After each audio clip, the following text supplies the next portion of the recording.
So in this video, we're going to focus on three CSS selectors. Those are element, ID, and class. So there are way more options for selecting elements. We're going to learn about them later. We're just going to focus on these three to start.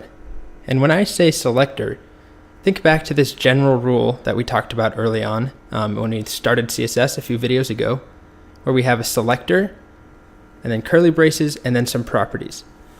So we're going to see a few different selectors that we can put right here. And the way that we're going to do that, we're actually going to build a really simple to-do list together. So I'm going to make a new file. I'm going to save it. And I'm going to call it todolist.html. Once we have that, I'm going to go ahead and add the HTML. And the way that it's going to work, it's going to be an H1. And then we're going to have a UL with LIs. But in each LI, we're going to have some text, and we're going to have a little checkbox. So see if you can remember how to do a checkbox. It's input type equals checkbox. And then below that, or after that, we'll have our text. So we'll have walk Rusty. And then I'm just going to duplicate this. So then we'll have three of them here.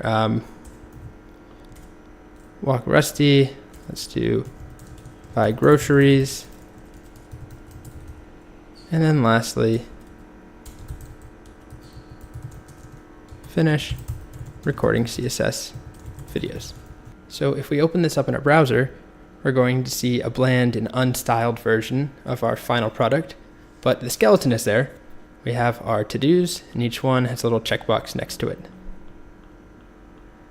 Okay, so the next thing that we want to do is connect a style sheet.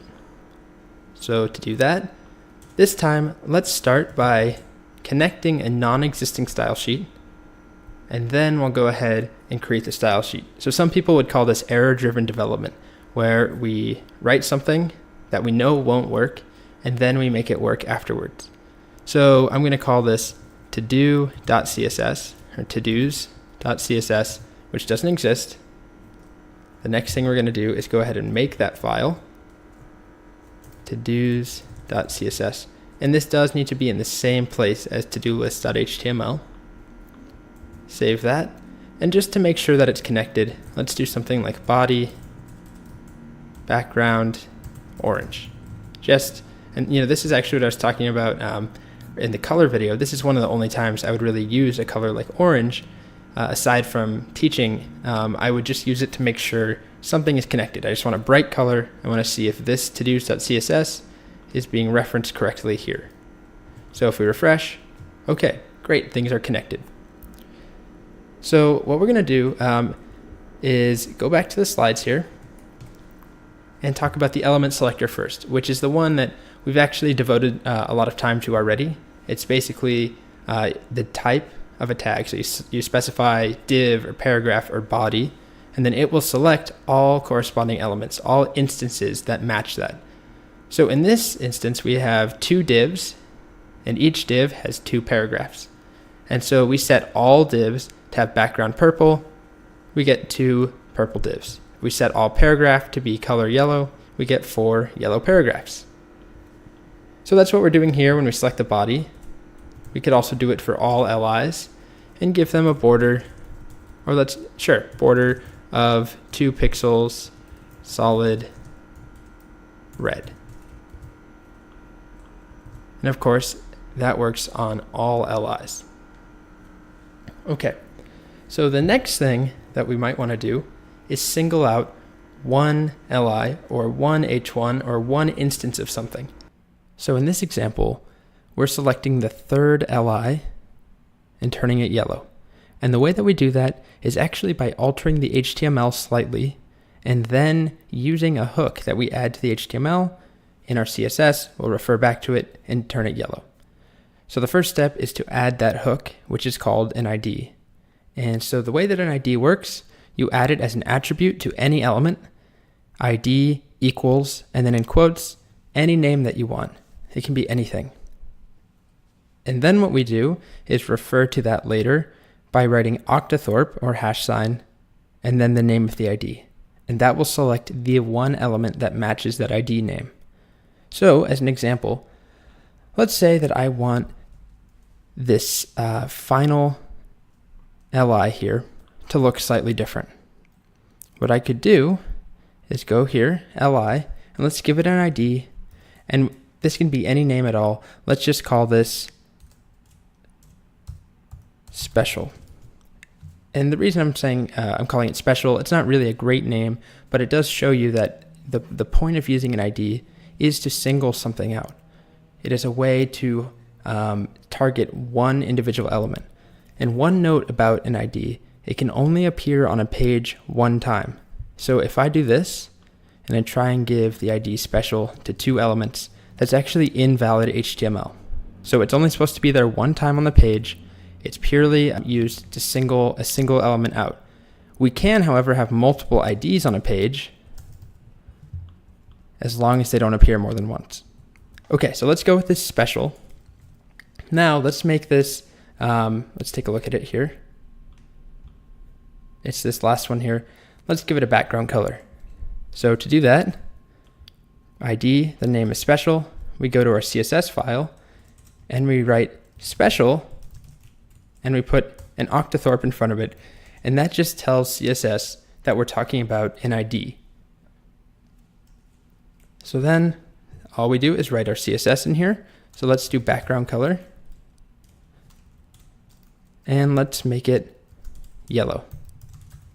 Save the file, refresh, and you can see only this one is yellow. So there's a few things I want to point out. The first is that this code is still working. It turns all LIs, it gives them a red border, including this one, the final one. And then we're adding on top of that by adding a yellow background only to the last one based off of this hook that we added in called an ID. So to sum up, an ID is a way to single out an element. You can only use an ID once per page, but we can have as many IDs as we want on a page. So IDs are great to single out individual elements, but oftentimes we want to have multiple elements that look similar, but we don't want all LIs, for instance. So let's say I wanted to style half of the LIs one way and half of them another way. We could use a class to achieve that. So the way that a class works, it's just like an ID, except it's called a class, and we can apply it to any number of elements on a page. So as you can see here, we're applying a class called highlight to the first paragraph and the third paragraph. And then we refer to it in our CSS with a dot instead of an octothorpe. So again, to contrast that, here to select an ID, we use the hash sign or the octothorpe. Here to select a class, we use dot. Otherwise, they work the same way. So let's do an example. I'm going to add a class, and the way that I want this to work, we're going to pretend that these two are checked off. So I want there to be a line through the text. So when we look at buy groceries and walk Rusty, there should be a strike through going through this text, but not the last one. So the way that we do that, or one way to do that, is with a class. So on the LI, I'm going to go ahead and add a class, and we're just going to call this completed. And another one, class equals completed. And I'm going to save that. And if I refresh, nothing happens because I don't have any styles. So now I go to my CSS and I write dot and then the name of the class, completed, curly braces, and now a style. So I'm going to introduce something new here, which is called text decoration. And text decoration is a way to add line through, but there are a few things that you can do. You can add an underline, and you can add a wavy underline, apparently, I didn't know that, a line through, and an overline, which is just like an underline except on top. So we're going to use line through, and that should be it. So if I refresh, keep your eye on these top two, we now get a line through. Great. One quick note while I'm here is that if I want these checkboxes to be checked when the page loads, so right now they're not checked and I have to manually check them, But if I want the top two to be checked, I can go here and add in an attribute called checked. And this works on checkbox inputs. So by doing that, if I refresh, now when the page loads, they're checked. So that's not really CSS, but it's important just to know that you can do that. Okay, so let's wrap this up really quickly.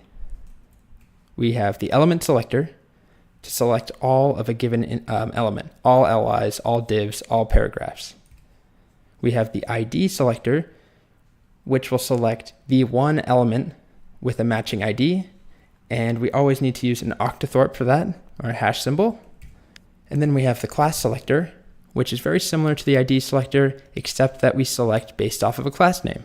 And a class can occur as many times as we want on a given page, unlike an ID, which is only once.